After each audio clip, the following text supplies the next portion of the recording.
Hello everybody and welcome back to Marcelian Online. Today we will be ranking the melee DPS from the easiest to play to the absolute nightmare in 11.1 based on the recent class tuning changes, reworks and all of that, of course from my perspective, but I did play all of them. Some of them are really accessible, some are really not, so let's see which ones those are. We're starting with an easy one to rank, but not an easy one to play, and that is Arms Warrior, which I'm going to be putting in the middle of the tree right here in the OK tier.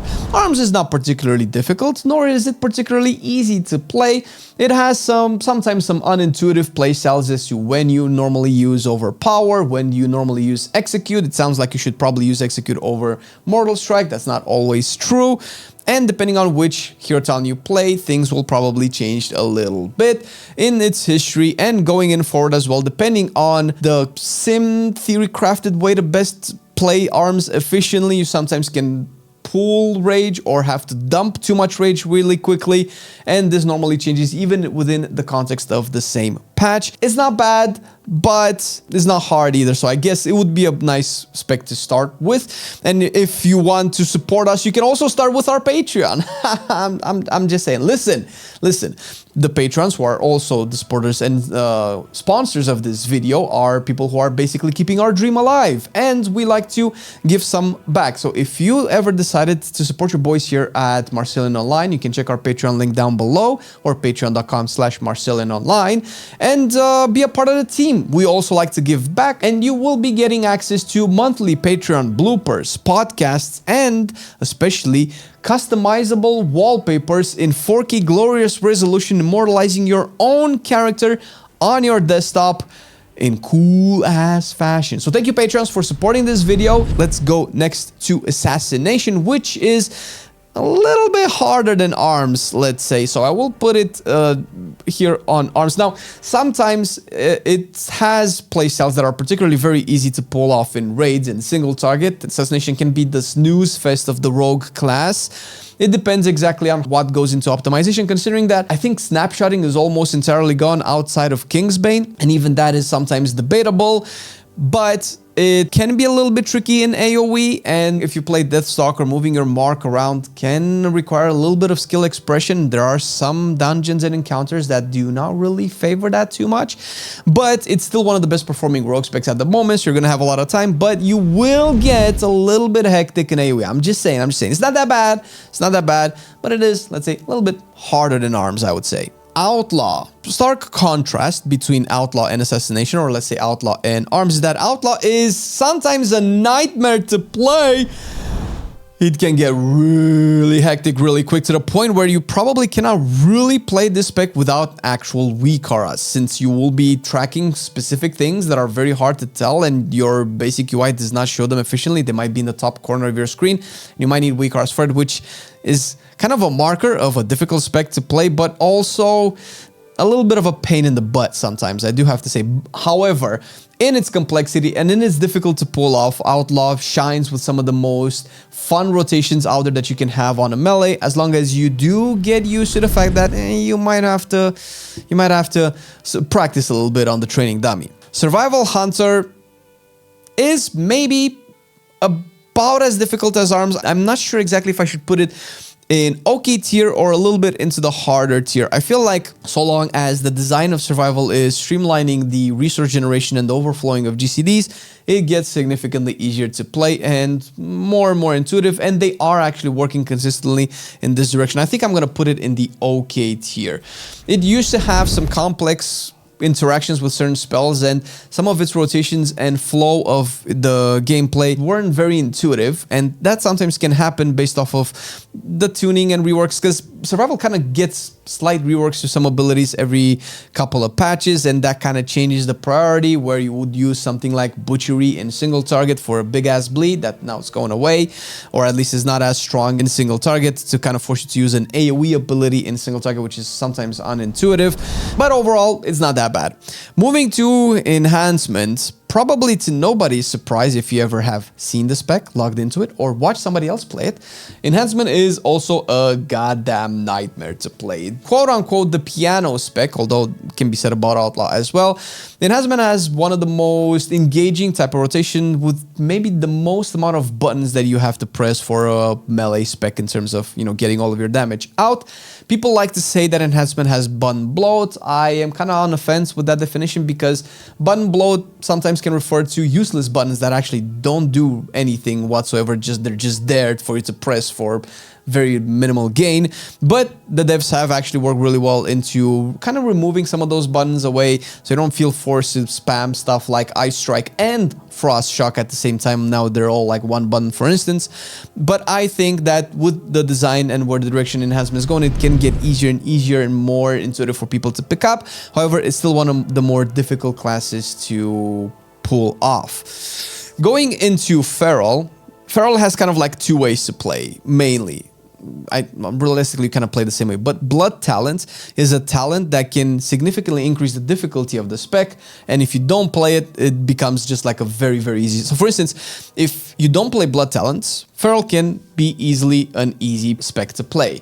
You just build combo points, you bleed out and bite occasionally whenever you get procs or whenever the bleeds still have a long time left in their damage over time.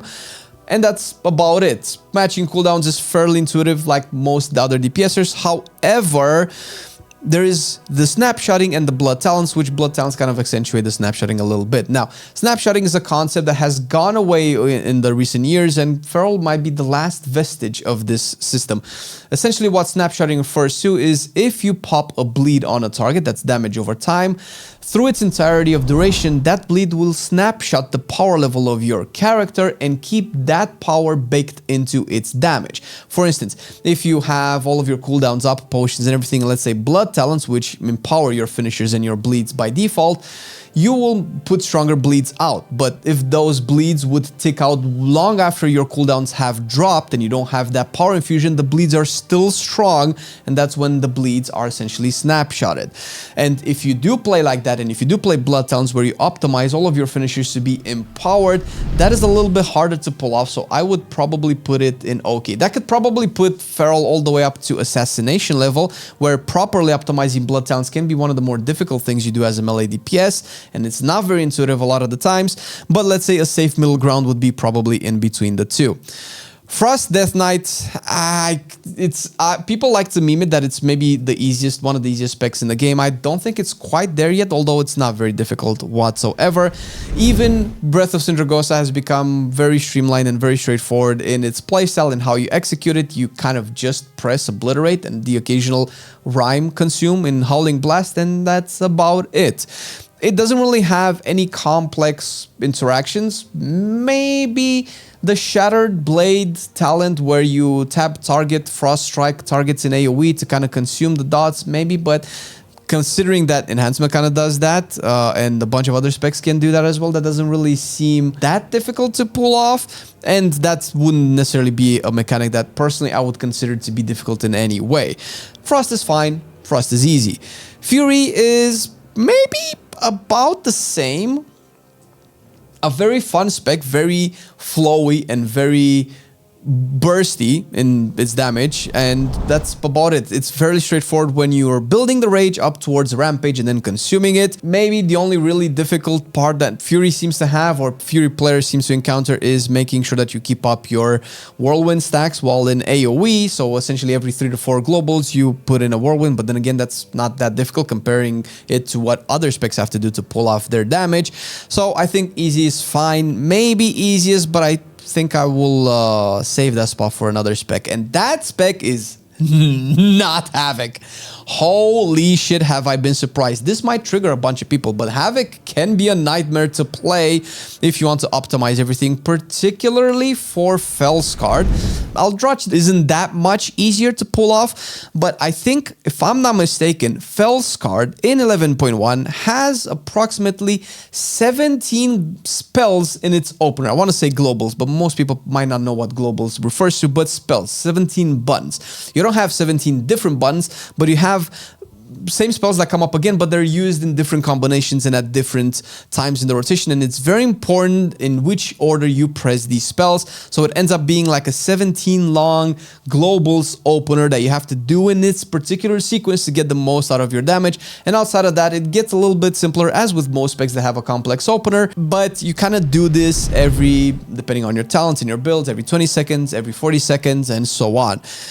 And of course, timing all of this with inertia, or the old momentum that people like to refer it to, and essence break will make it very difficult to fit in all of that damage, squeeze it into a very tight window to explode on your meters. Different kinds of difficulty as opposed to Outlaw and Enhancement, but at the same time does require a lot of practice. Ret is the easiest spec to play in the game, confirmed, and it's likely going to remain that way for the foreseeable future, probably because that's what makes it popular as well. On top of course, doing a lot of damage and being a class that has essentially all of the toolkit that you need in a class in PvE, dungeons or raids. Nothing complex to say about Ret, or anything that might surprise people. You build holy power, you spend holy power, and that is really it. And you occasionally press Wake of Ashes that give you wings. They have dumbed down the spec so much where you're actively losing at least 2 buttons from your general rotation just to make them into passives or incorporate them into other buttons. Or probably 3 as well. So until further notice, or maybe a full rework, Ret will continuously be an easy spec, or the easiest in the game currently, probably among all of the DPS specs, and that's fine because hard doesn't mean better. That's what I told her. But Subtlety Rogue is yet a kind of another middle ground. I don't know if I should put it in the nightmare tree, because they kind of took away one of the most difficult things to do as Subtlety Rogue, which is manage Shadow Dust, which was a talent where whenever you pressed Vanish, you reduce the cooldown of your main DPS cooldowns by 30 seconds. That added a complexity to the spec where you would have to calculate the amount of time left for your cooldowns, and you would pair them up whenever you wanted them. I personally enjoyed that, but that was taken away. I don't necessarily think Subtlety is as easy as Arms or Feral or things like that. I don't know if it's necessarily more difficult than Assassination, but it does have one of the more complex openers, let's say, and very, very specific in its execution. Unholy, this might be something that I'm particularly biased as, because I will put Unholy in the OK tier. Some people swear that it could be a little bit harder to pull off, and especially if you play Gargoyle, it might be annoying. It can get to sometimes Havoc level of complexity when it comes to its opener, where you have like just a gazillion of globals. However, similar to a lot of other specs, it has been simplified over the years in its design. Now that all cooldowns kind of match and you don't really have to think too much about syncing your cooldowns, that takes a load off of your mind, so it makes it easier to play. You can add some complexity based off of what build you're having. I can see Vile Contagion and maybe Festering Scythe into Bursting Swords playstyle in AoE could be a little bit more difficult to play and might require you a little bit of research to understand, okay, how many wounds do I want? When do I pop them? Do I not consume my runic power? Do I spam Score Strike? Sometimes things like that can get a little bit more difficult. Maybe that can pop it down into hard. But overall, I feel like Unholy has been made way more accessible to a lot of the people. Lastly, Windwalker has also received a bunch of changes, and 11.1 does add another button to its kit, much to the chagrin of a lot of people, although I do think this is for its own benefit, slicing winds in particular, and people can look at it and think that's particularly difficult, although I don't think it is. I'm a little bit on the fence since I'm a new Windwalker player. I don't think Windwalker is hard. I don't know if it would be as easy as Arms. I kind of want to put it into the hard tier, but that might be because I am new and I'm still getting used to it. If I would have played Windwalker maybe as much as I did Arms Warrior, maybe I would see it as an easier spec to approach. However, Shadow Pan and Conduit of the Celestials have slightly different alterations to your playstyle, and we're still kind of waiting to see exactly which interactions are more important and how that changes the rotation and how it impacts your overall playstyle. But knowing when to properly slicing winds and whirling dragon punch to not be caught into an AoE ability that can kill you is very difficult. You sometimes have like unique procs. Sometimes it's better to hold them. Sometimes it's better to cast them out. It's not very intuitive. It comes from a game sense, a game feel, or if you read an online guide, which is why I think it's a little bit harder than most. It would kind of be at the same level as Feral with blood talents, but Feral does have an easier way to play itself. Windwalker doesn't really seem to have an easier way to play itself unless you're deliberately shooting yourself in the foot and not picking the towns that actually do damage. Overall, this is indeed subjective in terms of what I believe to be easiest and the most nightmarish specs to play. What really matters is if you're having fun or not. And we already have a video on the funnest, the funnestest of the fun melee DPS spec in 11.1 that you can check right here and see where yours would rank if you want to play it right now.